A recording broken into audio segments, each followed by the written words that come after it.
Assalamualaikum warahmatullahi wabarakatuh. Alhamdulillahirabbil alamin, hamdan syakirin, hamdan yuwafi ni'amahu wa yukafi mazidah.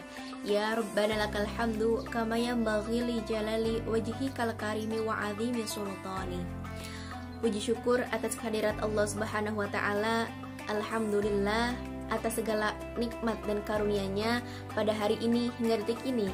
Kita masih diberikan nikmat umur yang panjang serta sehat walafiat. Salawat serta salam semoga tercurah limpahkan pada junjungan alam, yakni Habibana wa Nabiyana wa Maulana Muhammad Sallallahu Alaihi Wasallam, kepada para keluarganya, para sahabatnya, para tabi'in dan tabi'atnya, dan semoga sampai kepada kita semua selaku umatnya yang kita nantikan syafaatnya nanti di yaumil qiyamah. Allahumma amin. Hadirin yang dirahmati oleh Allah, perkenalkan saya Triani Okasya, NIM 203111063, mahasiswi Institut Agama Islam Negeri Surakarta, Program Studi Pendidikan Agama Islam Fakultas Ilmu Tarbiyah. Pada video kali ini, saya akan menyampaikan materi mengenai Pancasila dalam sudut pandang Islam. Video ini dibuat untuk memenuhi tugas ujian tengah semester pada mata kuliah Pancasila di bawah bimbingan dosen pengampu Bapak Raden Ahmad Muhammad Musta'ina Soha Al-Hafidz, Sarjana Hukum Magister Hukum. Hadirin yang dimuliakan oleh Allah, Pancasila berasal dari bahasa Sanskerta, yaitu panca dan juga sila. Panca yang berarti 5 dan sila yaitu prinsip atau asas. Kemudian, pengertian Pancasila menurut Notonegoro adalah Pancasila adalah dasar falsafah dan ideologi negara yang diharapkan menjadi pandangan hidup bangsa Indonesia sebagai dasar pemersatu, lambang persatuan dan kesatuan, serta sebagai pertahanan bangsa dan negara Indonesia. Kemudian, Pancasila adalah bagian ajaran agama Islam untuk menjunjung tinggi nilai-nilai perdamaian dan persamaan hak, serta pengamalan agama dalam konteks bernegara. Dengan begitu, mengamalkan nilai-nilai Pancasila berarti mengamalkan nilai-nilai ajaran agama Islam. Nilai-nilai dalam Pancasila yang sesuai dengan ajaran Islam dapat diidentifikasikan dalam ajaran Islam. Pertama, sila ketuhanan yang Maha Esa. Artinya bahwa kita meyakini dan mempercayai bahwa Tuhan itu Maha Esa. Hal ini menegaskan bahwa Sang Kholik itu tunggal. Sebagaimana yang tertuang dalam Quran Surah Al-Ikhlas ayat 1, yaitu Bismillahirrahmanirrahim, Qul huwallahu ahad, yang artinya adalah katakanlah Muhammad, dialah Allah yang Maha Esa. Kemudian terdapat pula dalam Quran Surah Al-Hasr ayat 23, yang diantaranya kutipannya seperti ini.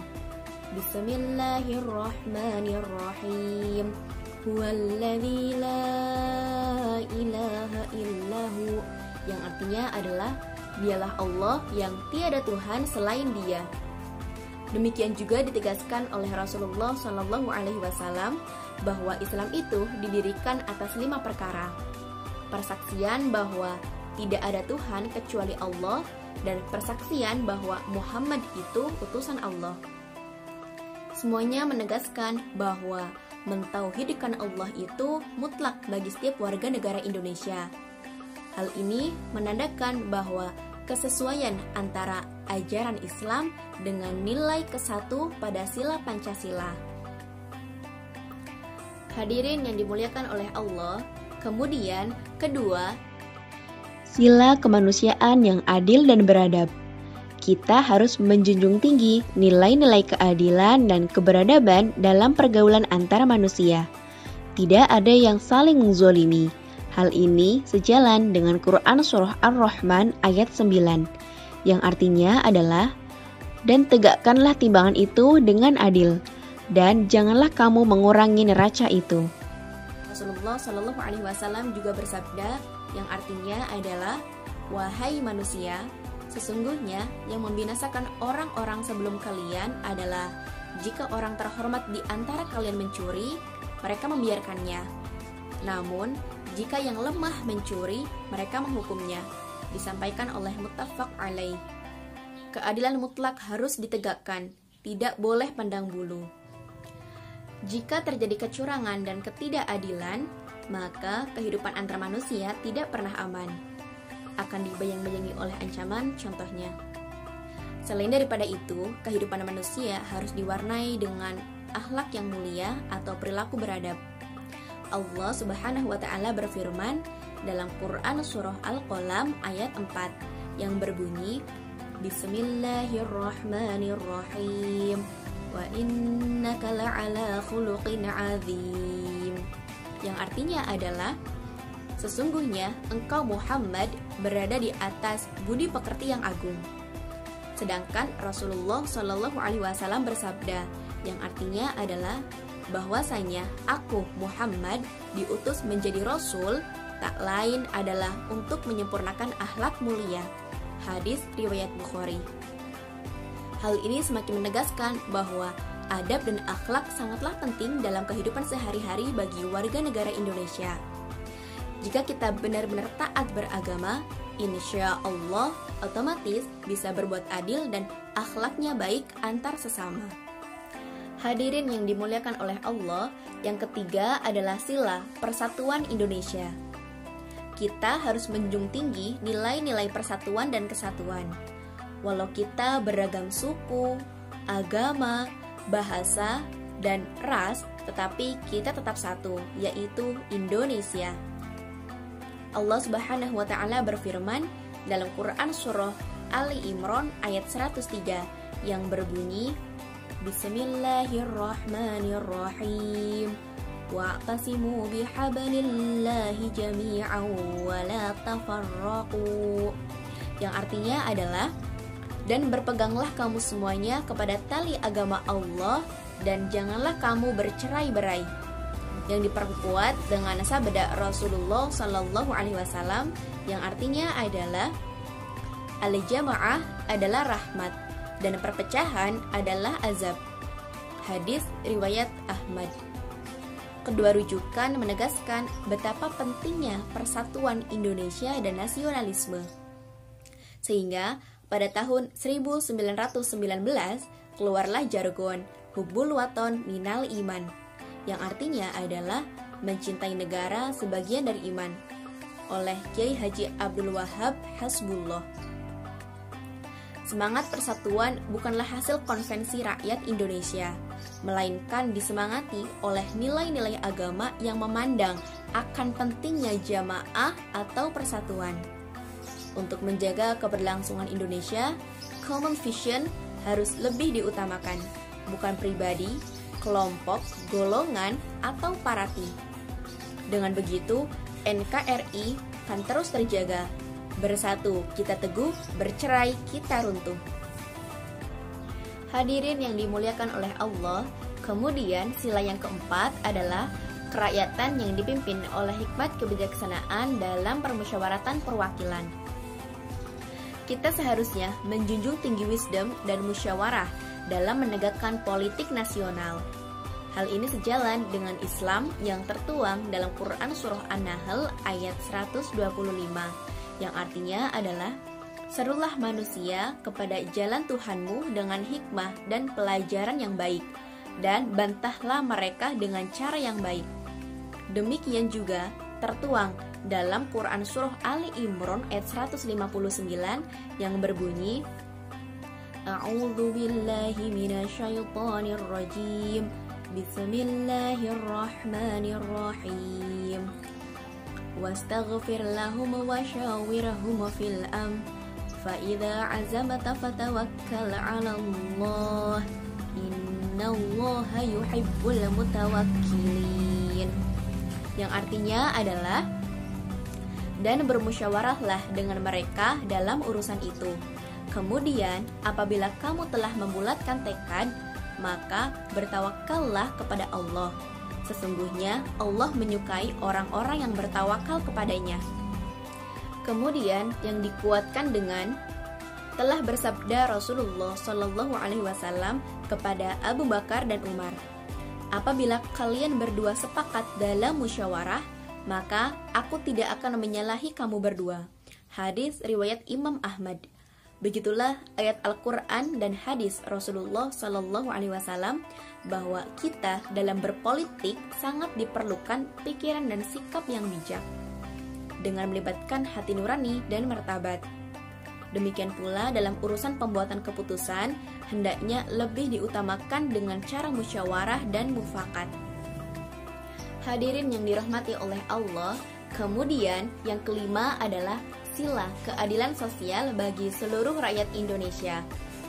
Kita bertanggung jawab untuk bersama-sama menegakkan keadilan dalam kehidupan sosial dan tidak ada diskriminasi atau privilege. Rumusan ini sebenarnya merujuk kepada Quran Surah An-Nahl ayat 90 yang berbunyi A'udzu billahi minasyaitonir rajim. Bismillahirrahmanirrahim. Innallaha ya'muru bil 'adli wal ihsani wa ita'i dzil qurba wa yanha 'anil fahsya'i wal munkar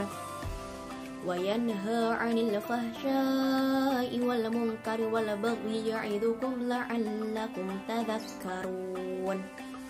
Yang artinya adalah sesungguhnya Allah menyuruh kamu berlaku adil dan berbuat kebajikan, memberi kepada kaum kerabatnya, dan Allah melarang dari berbuat keji, mungkar, dan permusuhan.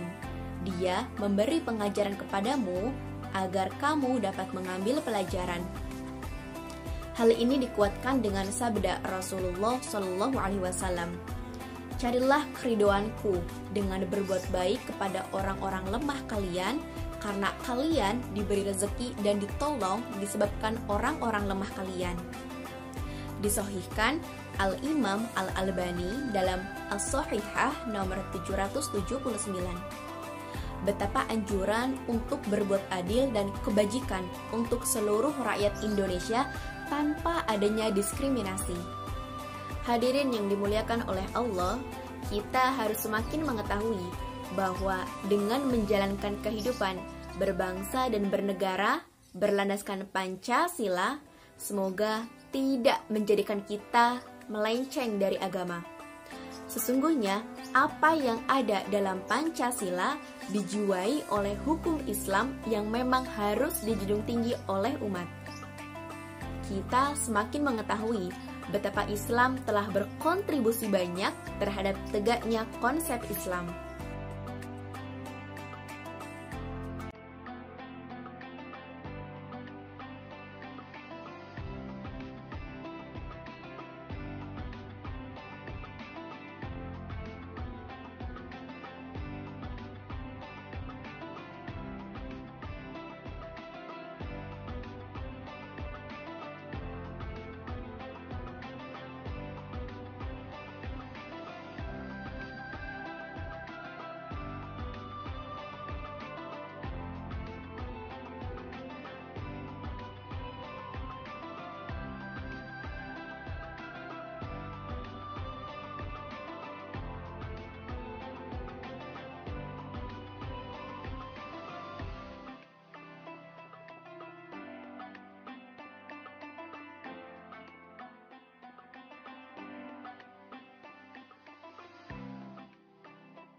Hadirin yang dimuliakan oleh Allah, cukup sekian materi yang dapat saya sampaikan.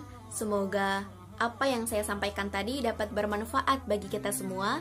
Mohon maaf apabila terdapat kesalahan dan kekurangan dalam penyampaian materi pada video kali ini. Akhir kata, saya tutup. Wabillahi taufiq wal hidayah. Wassalamualaikum warahmatullahi wabarakatuh.